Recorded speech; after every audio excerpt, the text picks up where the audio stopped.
ഭാരതത്തിന്റെ സാംസ്കാരിക തലസ്ഥാനം, വിപ്ലവങ്ങളുടെ വിളനിലം പശ്ചിമ ബംഗാൾ. പക്ഷേ ബംഗാൾ നിലവിൽ അറിയപ്പെടുന്നത് ബോംബ് സ്ഫോടനങ്ങൾ, ക്രൂരമായ രാഷ്ട്രീയ കൊലപാതകങ്ങൾ, സ്ത്രീകളുടെ നിലവിളികൾ, പിന്നെ അഴിമതിയുടെ കറുത്ത പുകപടലങ്ങൾ. ദശാബ്ദങ്ങളോളം കമ്മ്യൂണിസ്റ്റ് ഭരണത്തിന്റെ ഇരുമ്പു മറയ്ക്കുള്ളിലായിരുന്ന ബംഗാളിനെ മോചിപ്പിക്കുമെന്ന് പറഞ്ഞ് അധികാരത്തിലേറിയ മമതാ ബാനർജി ശേഷം ആ നാടിനെ ഒരു ഏകാധിപത്യ ഭരണത്തിന് കീഴിലാക്കിയിരിക്കുകയായിരുന്നു. എന്നാൽ ഈ അന്ധകാരത്തിനിടയിൽ നിന്നും ഒരു അഗ്നിപർവ്വതം കണക്കെ ഒരാൾ ഉയർത്തെഴുന്നേറ്റിരിക്കുന്നു. അതെ, മമതയുടെ ഓരോ തന്ത്രത്തെയും അവരുടെ പാളയത്തിൽ നിന്ന് തന്നെ പഠിച്ചെടുത്ത ജനങ്ങളുടെ ഹൃദയമിടി പറയുന്ന ജനനായകൻ സുവേന്ദു അധികാരി. എന്തുകൊണ്ടാണ് സുവേന്ദു അധികാരിയെ ഇന്ന് മമത ഭയക്കുന്നത്? എന്തുകൊണ്ടാണ് അദ്ദേഹത്തെ ബംഗാളിലെ ആദ്യ BJP മുഖ്യമന്ത്രിയായി രാജ്യം വിലയിരുത്തുന്നത്? നന്ദിഗ്രാമിലെ ആ ചരിത്ര വിജയം വെറും ഒരു തിരഞ്ഞെടുപ്പ് ഫലം മാത്രമായിരുന്നോ, അതോ മമതയുടെ അന്ത്യത്തിന്റെ തുടക്കമാണോ? സുവേന്ദു അധികാരിയുടെ ഈ അധികാരത്തിന് പിന്നിലെ യഥാർത്ഥ രഹസ്യം, അതിനെക്കുറിച്ചാണ്, ആ മഹാപോരാട്ടത്തിന്റെ അണിയറ കഥകൾ, ആരും പറയാത്ത സത്യങ്ങൾ, അതിനെക്കുറിച്ചാണ് നമ്മൾ ഇന്ന് അറിയുന്നത്. ബംഗാളിലെ ഇന്നത്തെ സാഹചര്യം വിവരിക്കാൻ ഭീകരം എന്ന വാക്ക് പോലും തികയുന്നില്ല. മമതാ ബാനർജിയുടെ തൃണമൂൽ കോൺഗ്രസ് ഭരണത്തിന് കീഴിൽ ബംഗാൾ ഒരു മിനി പാകിസ്ഥാനായി മാറിക്കൊണ്ടിരിക്കുകയായിരുന്നു. മിനി പാകിസ്ഥാൻ എന്ന് പറഞ്ഞ പോരാ, മിനി ബംഗ്ലാദേശിൽ നിന്നും എത്രയോ നുഴഞ്ഞുകയറ്റക്കാരെയാണ് തിരിച്ചറിയൽ രേഖകൾ കൊടുത്ത് അവരുടെ വോട്ട് ബാങ്ക് ആക്കി മാറ്റിയത്. BJPക്ക് വോട്ട് ചെയ്തു എന്ന ഒരൊറ്റ കാരണത്താൽ വീടുകൾ തകർക്കപ്പെടുന്നു, പ്രവർത്തകർ പരസ്യമായി കെട്ടിത്തൂക്കപ്പെടുന്നു. 2021 നിയമസഭാ തിരഞ്ഞെടുപ്പിന് ശേഷം നടന്ന അതിക്രമങ്ങൾ സ്വതന്ത്ര ഇന്ത്യ കണ്ട ഏറ്റവും വലിയ രാഷ്ട്രീയ വേട്ടയാടലായിരുന്നു. എങ്ങനെ ഇന്ത്യ മഹാരാജ്യത്ത് ഇതൊക്കെ സാധിച്ചു? ആയിരക്കണക്കിന് ഹിന്ദു കുടുംബങ്ങൾ അയൽ സംസ്ഥാനങ്ങളിലേക്ക് പലായനം ചെയ്യേണ്ടി വന്ന അവസ്ഥ വരെ ബംഗാളിന് പറയാനുണ്ടായിരുന്നു. മാത്രവുമല്ല, ബംഗാളിന്റെ ജനസംഖ്യാ ഘടനയെ തന്നെ അട്ടിമറിച്ചുകൊണ്ട് ബംഗ്ലാദേശിൽ നിന്നുള്ള നുഴഞ്ഞുകയറ്റക്കാരെ മമത തന്റെ സംരക്ഷണ കവചമാക്കിയിരുന്നു. അവർക്ക് തിരിച്ചറിയൽ രേഖകൾ നൽകുന്നതിലൂടെ സ്വന്തം നാടിന്റെ സുരക്ഷയാണ് അവർ പണയം വെച്ചത്.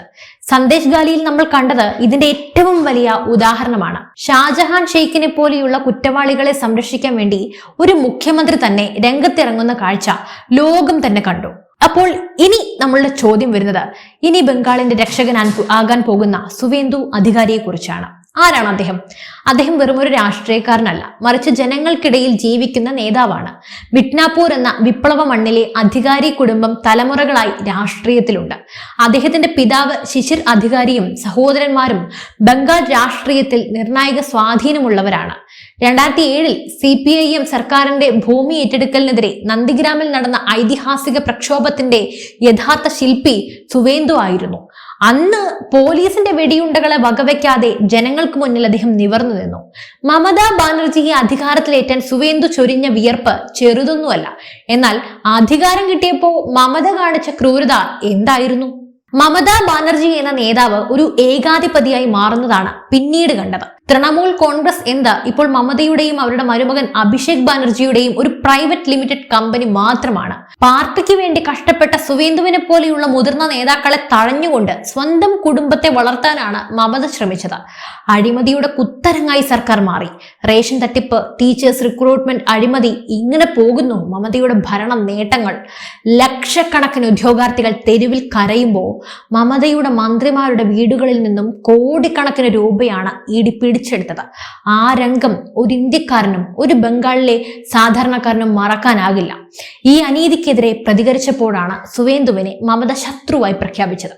2020 ഡിസംബർ 19 മിഡ്നാപൂരിൽ വെച്ച് അമിത്ഷായുടെ സാന്നിധ്യത്തിൽ സുവേന്ദു അധികാരി ഭാരതീയ ജനതാ പാർട്ടിയിൽ ചേർന്നു. അതൊരു വെറും പാർട്ടി മാറ്റമായിരുന്നില്ല, മറിച്ച് ബംഗാളിന്റെ മോചനത്തിന് വേണ്ടിയുള്ള ശംഖുലിയായിരുന്നു.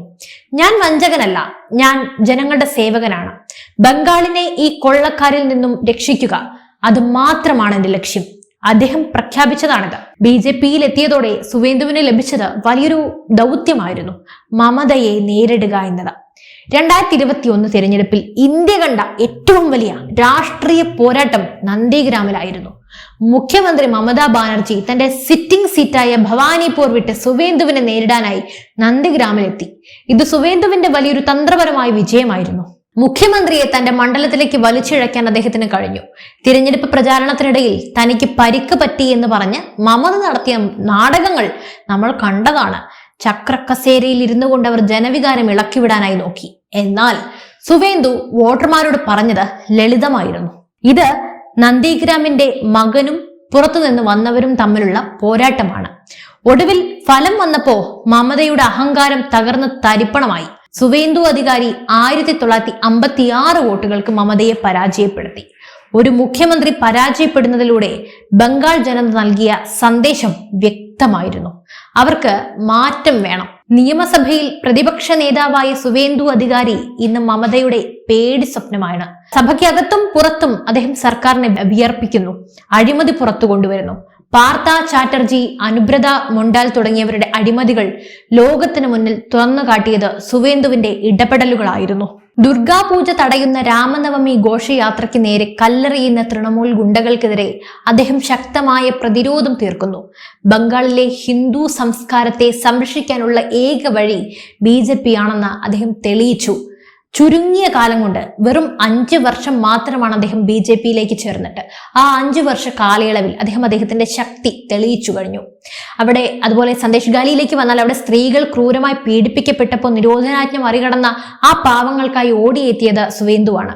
ബംഗാൾ ഇന്ന് വ്യവസായങ്ങളില്ലാത്ത സംസ്ഥാനമായി മാറിക്കഴിഞ്ഞു. ടാറ്റയെ നന്ദിഗ്രാമിൽ നിന്ന് ഓടിച്ച മമത ബംഗാളിലെ യുവാക്കളുടെ ഭാവിയാണ് ഇരുട്ടിലാക്കിയത്. എന്നാൽ മോദി സർക്കാരിന്റെ വികസന പദ്ധതികൾ ബംഗാളിൽ എത്തുന്നത് സുവേന്ദുവിനെ പോലെയുള്ള നേതാക്കളിലൂടെയാണ്. വന്ദേ ഭാരത് ട്രെയിനുകൾ മുതൽ ഹൈവേകൾ വരെ കേന്ദ്രം നൽകുമ്പോൾ അതിന്റെ ക്രെഡിറ്റ് അടിച്ചുമാറ്റാൻ മാത്രമാണ് മമത നോക്കുന്നത്. സുവേന്ദു അധികാരി വിഭാവനം ചെയ്യുന്നത് അഴിമതിയില്ലാത്ത, അക്രമമില്ലാത്ത ഒരു സോനാർ ബംഗ്ല അഥവാ സുവർണ ബംഗാളാണ്. യുവാക്കൾക്ക് ജോലിയും സ്ത്രീകൾക്ക് സുരക്ഷയും കർഷകർക്ക് അർഹമായ വിലയും ലഭിക്കുന്ന ഒരു ബംഗാളിനെ അതിന്റെ പഴയ പ്രൗഢിയോടെ തിരിച്ചു കൊണ്ടുവരിക, അതാണ് ഏക സ്വപ്നം. എന്തുകൊണ്ട് സുവേന്ദു ഇപ്പോൾ മുഖ്യമന്ത്രിയാകുന്നത് ജനങ്ങൾ ഏറ്റെടുക്കുന്നത്? സുവേന്ദുവിന് ഇത്രത്തോളം സ്വീകാര്യത ലഭിക്കാനുള്ള കാരണം എന്താണ്? മമതയുടെ പോലീസിനെയും ഗുണ്ടകളെയും അദ്ദേഹം ഭയപ്പെടുന്നില്ല. അതുപോലെ തന്നെ മമതയുടെ ഓരോ നീക്കവും മുൻകൂട്ടി കാണാൻ അദ്ദേഹത്തിന് സാധിച്ചിരുന്നു. തീർന്നില്ല, രാജ്യത്തിന്റെ അഖണ്ഡതയ്ക്കും പശ്ചിമ ബംഗാളിന്റെ സുരക്ഷയ്ക്കും അദ്ദേഹം മുൻഗണന നൽകുന്നു. ബംഗാളിലെ ആദ്യ BJP മുഖ്യമന്ത്രിയായി സുവേന്ദു സത്യപ്രതിജ്ഞ ചെയ്ത ഈ ദിവസം ജനങ്ങൾക്കിന്ന് ഉത്സവമായിരുന്നു. ജനങ്ങൾ മാറ്റം ആഗ്രഹിച്ചു തുടങ്ങി. തൃണമൂലിന്റെ ഗുണ്ടാരാജന് അന്ത്യം കുറിക്കാനായി സുവേന്ദുവിനൊപ്പം ബംഗാൾ അണിനിരന്നതിന്റെ ഫലമാണ് ഇന്നത്തെ ഈ ഒരു തിരഞ്ഞെടുപ്പ് ഫലം. ബംഗാളിൽ ഇന്ന് നടക്കുന്നത് ജനാധിപത്യത്തെ സംരക്ഷിക്കാനുള്ള പോരാട്ടമാണ്. സുവേന്ദു അധികാരി അതിൽ ജയിക്കുകയും ചെയ്തു. സുവേന്ദു വെറും ഒരു വ്യക്തിയല്ല, അദ്ദേഹം കോടിക്കണക്കിന് ബംഗാളി ജനതയുടെ പ്രതീക്ഷയാണ്. അവർക്ക് വേണ്ടിയുള്ള അവരുടെ നാഥനാണ്. മമതാ ബാനർജിയുടെ ക്രൂരമായ ഭരണത്തിന് കീഴിൽ നിന്ന് ആ പുണ്യഭൂമിയെ മോചിപ്പിക്കാൻ, അല്ലെങ്കിൽ ആ പുണ്യഭൂമിയെ മോചിപ്പിച്ചത് അദ്ദേഹത്തിന്റെ ഒരാളുടെ നിശ്ചയദാർഢ്യം കൊണ്ടാണ്. എന്തായാലും സുവേന്ദു അധികാരി സത്യപ്രതിജ്ഞ ചെയ്ത് മുഖ്യമന്ത്രി കസേരയിലേക്ക് ഇരുന്നു കഴിഞ്ഞു. ഇനി എന്തായാലും ബംഗാളിന്റെ ഒരു വലിയ മാറ്റമാണ് കാണാനിരിക്കുന്നത്. മമതയെ അട്ടിമറിച്ചുകൊണ്ട്, മമതയുടെ എല്ലാ അഹങ്കാരത്തെയും എല്ലാം ചോദ്യം ചെയ്തുകൊണ്ട് അദ്ദേഹം മുഖ്യമന്ത്രി കസേരയിൽ അദ്ദേഹത്തിന്റെ ഇരിപ്പുറപ്പിച്ചു. ഇനി ബംഗാളിന്റെ മാറ്റമാണ് നമ്മൾ കാണാൻ കിടക്കുന്നത്. തീർച്ചയായും ബംഗാളിന് ഇനി ഒരു പുതിയ മാറ്റം കൈവരും. അക്കാര്യത്തിൽ യാതൊരു സംശയവും വേണ്ട. പഴയ ആ പ്രൗഢിയോടെ ബംഗാൾ തീർച്ചയായും തിരികെ വരിക തന്നെ ചെയ്യും. അതുപോലെ തന്നെ മമതയ്ക്ക് ഇനിയൊരു തിരിച്ചുവരവില്ല എന്നതും നമുക്ക് ഉറപ്പിക്കാം. എന്തായാലും ഈ ഒരു വിഷയത്തിൽ നിങ്ങളുടെ അഭിപ്രായം എന്താണ്? സുവേന്ദു അധികാരിയുടെ മുഖ്യമന്ത്രി പദത്തെക്കുറിച്ചുള്ള നിങ്ങളുടെ അഭിപ്രായങ്ങൾ തീർച്ചയായും താഴെ കമന്റ് ചെയ്യൂ. മറ്റൊരു വാർത്തയും വിഷയമായി വീണ്ടും കാണാം. News desk IBN Malayalam.